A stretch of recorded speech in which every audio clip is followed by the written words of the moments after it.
हरियाणा की हर अपडेट के लिए बेल आइकन दबाएं और सब्सक्राइब करें STV हरियाणा न्यूज। आवाज और मैं हूं आपके साथ शुभेंदु सिंह और आज हरियाणा की आवाज के जरिए एक बार फिर से हम बात कर रहे हैं किसान आंदोलन की। और बीते कई दिनों से जब किसान आंदोलन इस वक्त चल रहा है तो ऐसे में सवाल कई उठ रहे हैं, क्योंकि अब निर्णायक भूमिका आखिर क्यों नजर नहीं आ रही है और क्या अब बातचीत का सिलसिला जो बढ़ा है आगे उसके जरिए समाधान निकलने की उम्मीदें आपको कितनी लगती हैं, इसको लेकर के आप हमारे इस मंच के जरिए जुड़कर बता सकते हैं।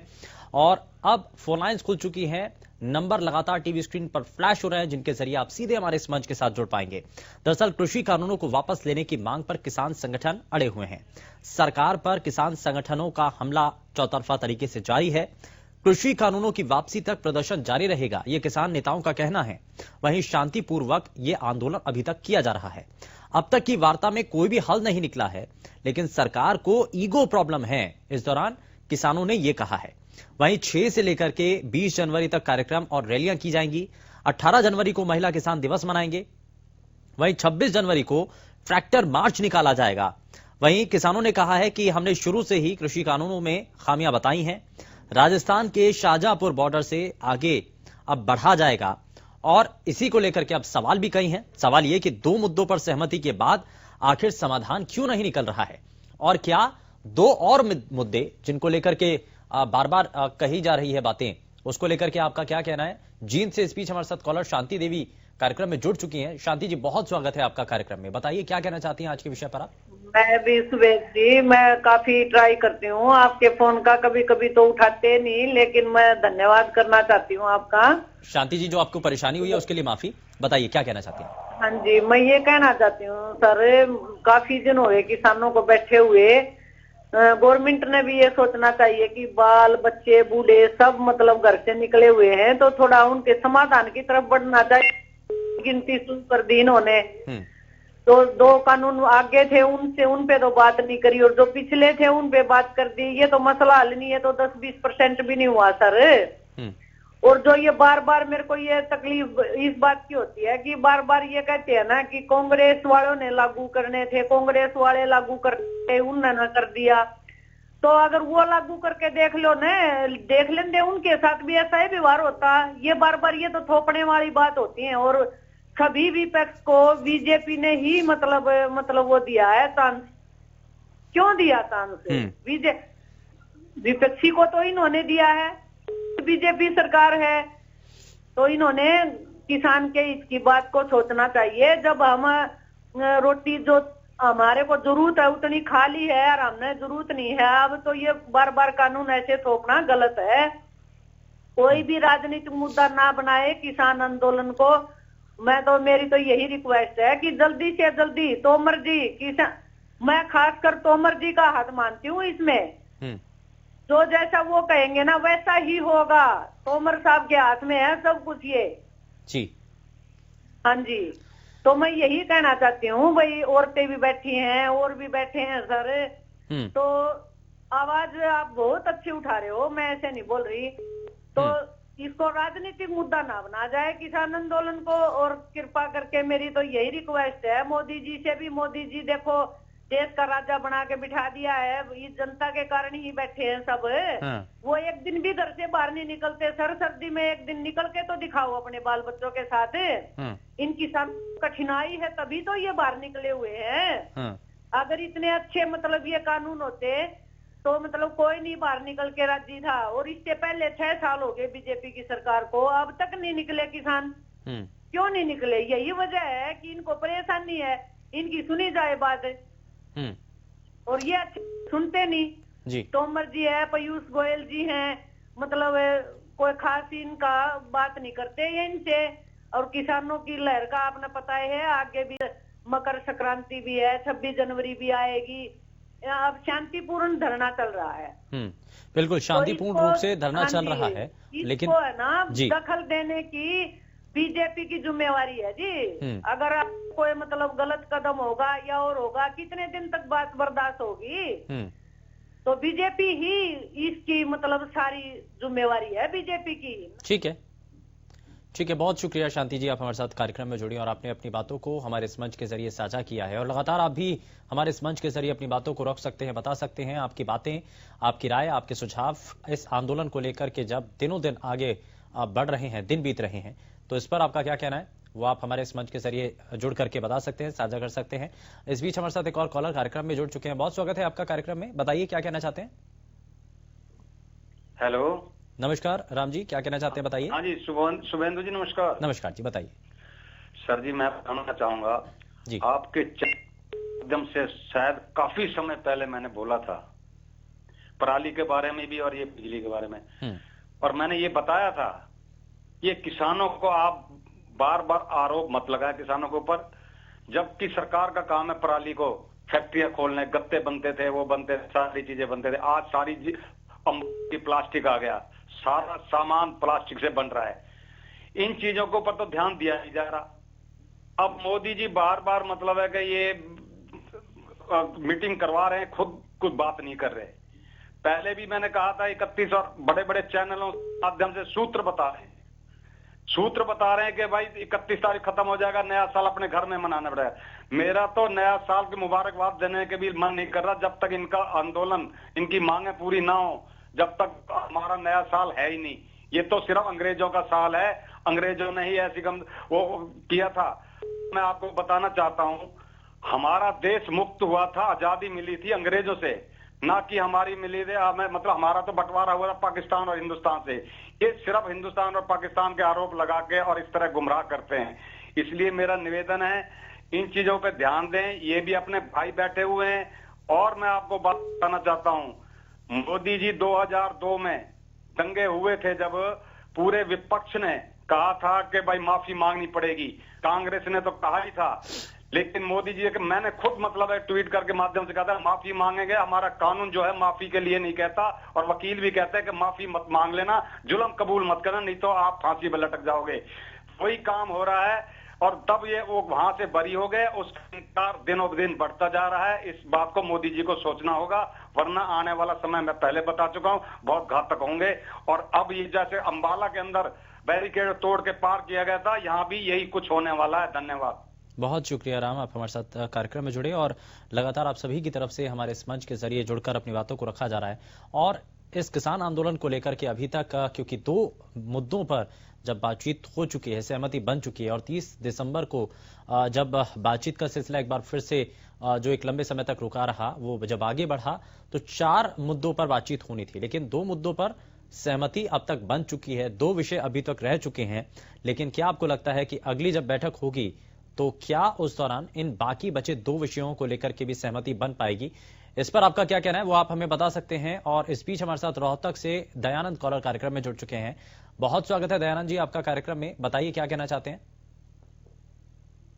हाँ जी, बताइए दयानंद जी। देखो जी, पहले 70 तोड़ी, बहुत हमने तालियां बजाई, राम मंदिर का करे। हाँ जी, राम मंदिर का करे जी। हाँ जी, बताइए दयानंद जी, बताइए।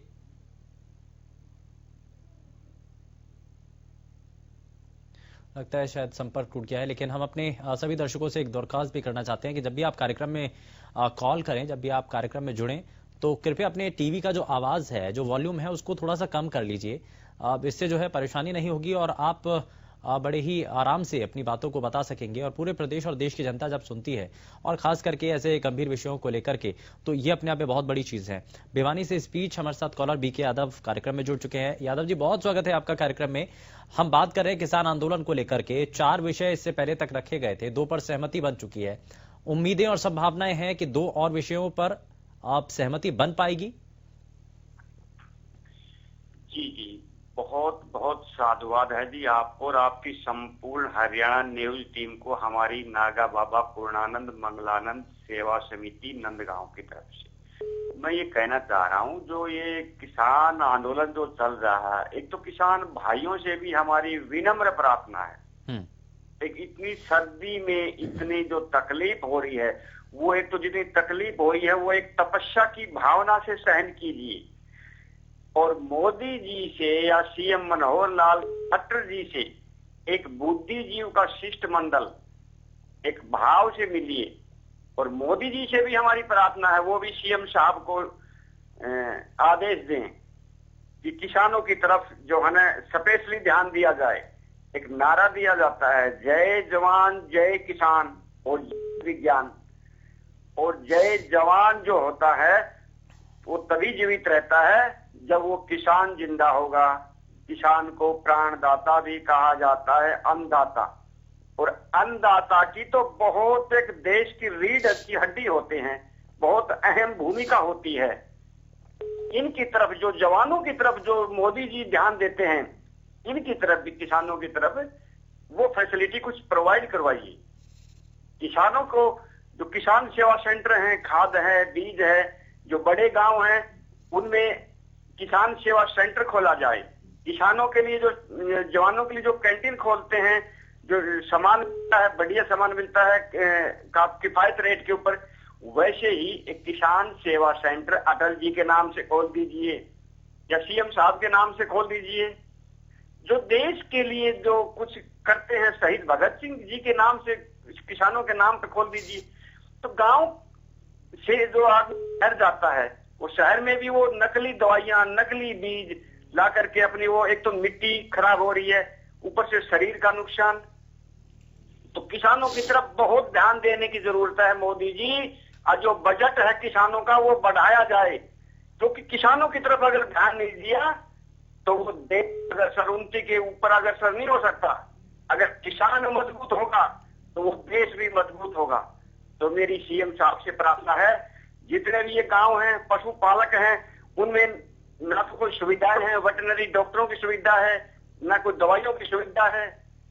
हॉस्पिटल है तो उनमें वेटरनरी डॉक्टर नहीं है, डॉक्टर नहीं है तो उसमें ना दवाइयां हैं। पशुपालक बेचारे प्राइवेट डॉक्टरों से इलाज करवा रहे हैं।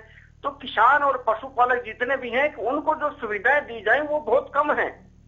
इसलिए मेरी सीएम साहब से प्रार्थना है, इनको जो बिजली दी जाती है किसी को, उसके ऊपर भी किफायत रेट दिया जाए।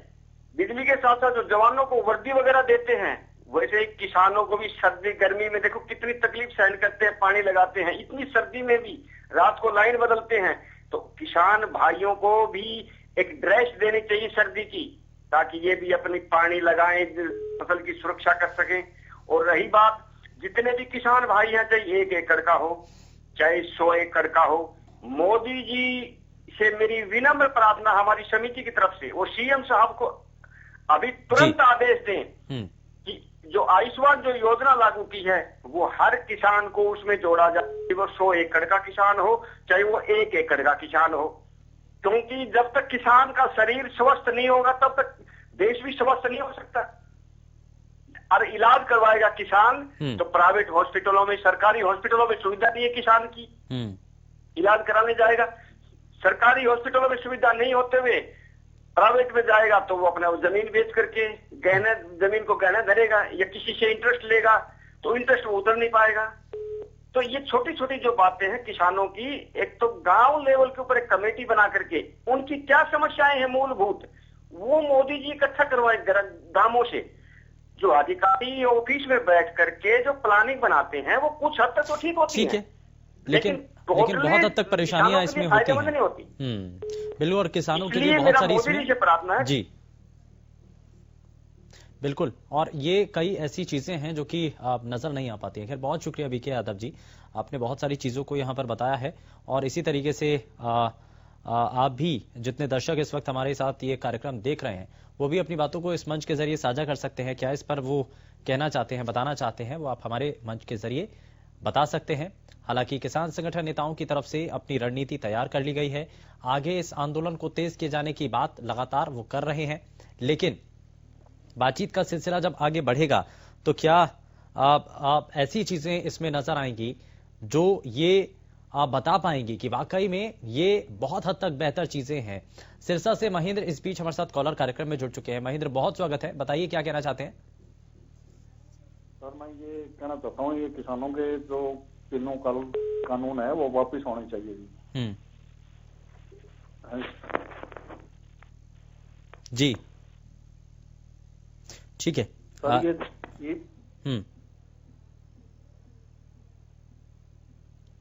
चलिए, बहुत शुक्रिया महेंद्र, आप हमारे साथ जुड़े कार्यक्रम में। और आपने हालांकि आप कहा है, जितनी बात आपकी जो कही आपने, तो उसमें यही साफ हुआ है कि 3 कृषि कानूनों को वापस लिया जाना चाहिए। एक मांग जो कि बार बार ये उठ रही है, लेकिन क्या वाकई में ये जो बातें हैं वो किसान संगठन नेताओं के द्वारा जो उठाई जा रही हैं, क्या सरकार इसको स्वीकार कर पाएगी और क्या इन सभी चीजों को लेकर के स्थिति साफ हो पाएगी होने वाली अगली बैठक के जरिए? तो क्या नए साल के लिए, नए दिनों में ये आंदोलन अब खत्म होता हुआ नजर आ रहा है? और साथ ही साथ हरियाणा की आवाज में आप इसको लेकर के हमारे साथ जुड़े, आपने कई बातों को यहां पर साझा किया है, लेकिन अब उम्मीद अगली बैठक के ऊपर ही है कि आने वाली इस बैठक के जरिए क्या संशोधन